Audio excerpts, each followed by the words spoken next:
Hey guys, it's Nate bringing you another automotive related video.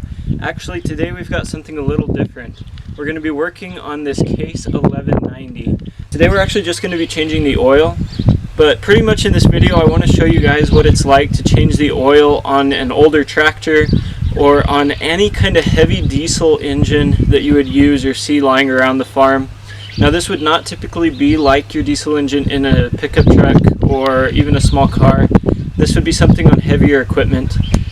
So we're going to go ahead and get started. Okay, so briefly guys, I'm going to show you what we're going to be doing. So we are changing the oil on the 1190. I've got the oil right here. On heavier diesel engines, we use Fleetside Supreme and always 15W40. So that's a heavyweight oil for these diesel engines. We've got an 1 1/18" socket to remove the oil plug bolt right here. I'm going to be going to get a bucket so we can catch the oil in. I'm not sure, honestly not sure how much is in there, but I've got a 5-gallon bucket of oil to put back in. So I'm probably going to use a 5-gallon bucket of oil to catch whatever comes out of here. I'm going to start the tractor and let it warm up. That's good practice with any oil change that you're going to be doing, is to let your engine run and warm up before you do it. That helps get the oil flowing a little bit. It's not that cold here outside. It's probably in the 70s or high 60s. So the oil should flow out pretty well. But it also kind of mixes up the sediment and anything that might be caught in the bottom of your oil pan, like metal shavings or something like that from the engine. So it's good practice to get that sludge and extra sediment out, to just let it warm up. Plus it'll make the oil change, especially on a heavy diesel motor like this, a lot quicker than it would be otherwise cold. So I'm going to start this, let it warm up, and then I'm going to go grab the bucket and I'll come back and I'll show you guys how to do the oil change.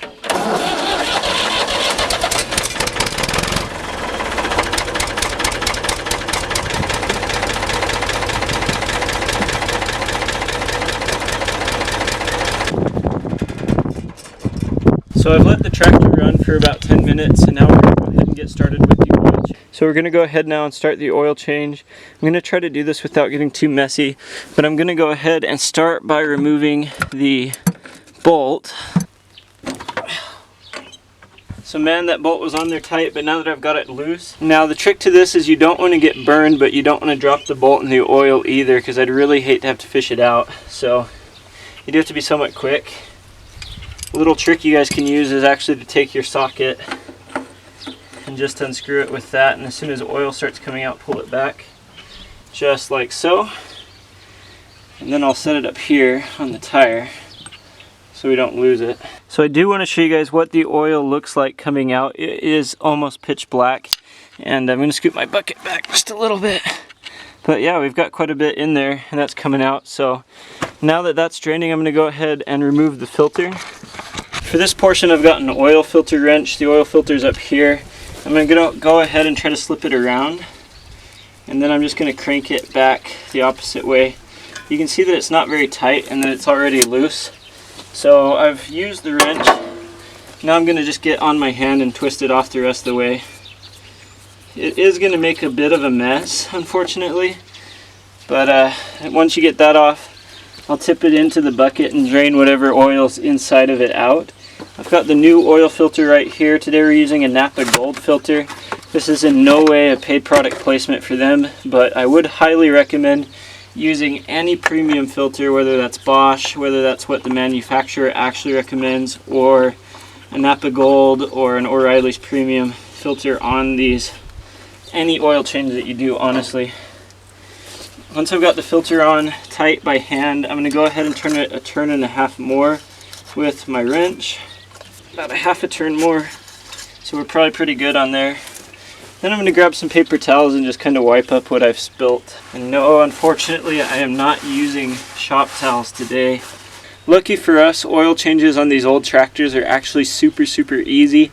Now I do highly recommend, and you guys will need to find an oil dispensary or depository, somewhere that you can recycle old or used oil out of any oil change that you do. Here on the farm we actually burn our used oil, but if you're in the city or when I'm over in Rexburg, I always take it to O'Reilly's or someplace that I can deposit it safely because this stuff's very harmful for the environment. You do not simply want to just dump it out on the ground.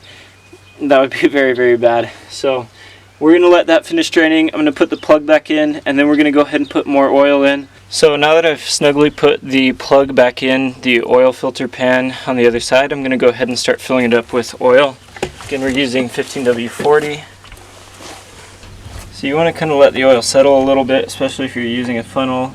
That way you don't get any running out or any waste. Especially with these old 5-gallon buckets, you want to just make sure that the oil is good inside, that it's not been used, or that it's not got water or a bunch of bugs or something in it.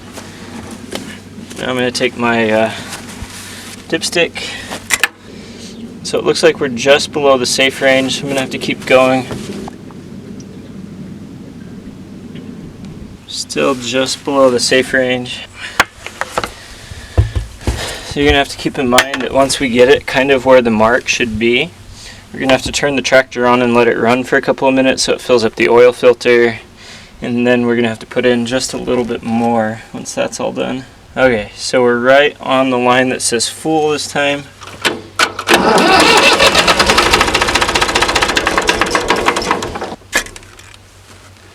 So it's perfect. It's right at the line that says full. You'll notice that the oil does get a little bit darker, and that's simply because it's running back down through the engine. It's picking up some of the old black oil, but it looks like we're right on the money with this engine. So guys, that's it on our Case 1190 oil change today. Hope you guys have enjoyed watching the video. If you did, please hit that like button to support my channel.